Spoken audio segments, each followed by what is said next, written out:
കൃഷിക്ക് കരുത്തേകുന്ന പ്രഖ്യാപനങ്ങളുമായി സംസ്ഥാന ബജറ്റ്. കാർഷിക മേഖലയ്ക്ക് 2000 കോടി രൂപയുടെ വകയിരുത്തൽ. കേര വികസനവും മൃഗസംരക്ഷണവും ഉൾപ്പെടെ നിരവധി പദ്ധതികൾക്കും ധനസഹായം.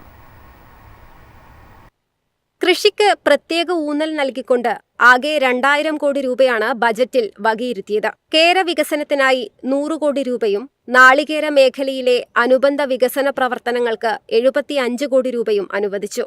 നെൽകൃഷി വ്യാപിപ്പിക്കുന്നതിന് 150 കോടി രൂപയും കേരള കാർഷിക സർവകലാശാലയുടെ പുരോഗതിക്കായി 72 കോടി രൂപയും ബജറ്റിൽ ഉൾപ്പെടുത്തി. സമഗ്ര പച്ചക്കറി കൃഷി വികസനത്തിന് 78.45 കോടി രൂപയും നാളികേര വികസനത്തിന് 73 കോടി രൂപയും സുഗന്ധവ്യഞ്ജന വികസന പദ്ധതിക്ക് 15 കോടി രൂപയും വർദ്ധിപ്പിച്ചു. ജൈവകൃഷി പ്രോത്സാഹിപ്പിക്കുന്നതിനായി 5.25 കോടി രൂപയും നീക്കിവച്ചിട്ടുണ്ട്. സംസ്ഥാനത്തെ കാർഷിക മേഖല തളർച്ചയുടെ ഘട്ടം പിന്നിട്ട് വളർച്ചയുടെ പാതയിലാണെന്ന് ധനമന്ത്രി KN ബാലഗോപാൽ പറഞ്ഞു.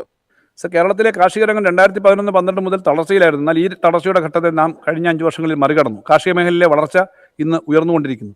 കാർഷിക മേഖലയ്ക്ക് പ്രത്യേക ഊന്നൽ നൽകുന്നുണ്ട്. കാർഷികാനുബന്ധ മേഖലയുടെ പദ്ധതി അടങ്കൽ 2071.95 കോടി രൂപയായി വർദ്ധിപ്പിക്കുന്നു. ഇത് 234.73 കോടി രൂപ കേന്ദ്രവിഹിതമായി പ്രതീക്ഷിക്കുന്നതാണ്.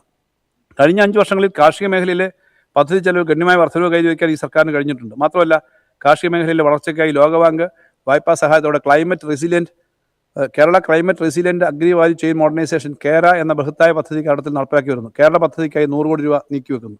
മൃഗസംരക്ഷണ മേഖലയ്ക്ക് 318.46 കോടി രൂപയാണ് ബജറ്റിൽ വകയിരുത്തിയത്. വീട്ടുപടിക്കൽ മൃഗസംരക്ഷണ സേവനങ്ങൾ ലഭ്യമാക്കുന്നതിനുള്ള പദ്ധതിക്ക് 18.5 കോടി രൂപയും വെറ്റിനറി സേവനങ്ങൾക്ക് ആകെ 38 കോടി രൂപയും അനുവദിച്ചു. യുവതലമുറയെ കൃഷിയിലേക്ക് ആകർഷിക്കുന്നതിനായി ഹൈടെക് പ്രിസിഷൻ ഫാമിംഗ് സംരംഭങ്ങൾ തുടങ്ങുന്നവർക്ക് 3% പലിശയിളവ് നൽകാൻ 10 കോടി രൂപയും ബജറ്റിൽ ഉൾപ്പെടുത്തി. കർഷകരെയും പുതുതലമുറ സംരംഭകരെയും ഒരുപോലെ പരിഗണിക്കുന്ന വികസന കാഴ്ചപ്പാടാണ് സർക്കാർ മുന്നോട്ട് വയ്ക്കുന്നതെന്ന് ധനമന്ത്രി വ്യക്തമാക്കി.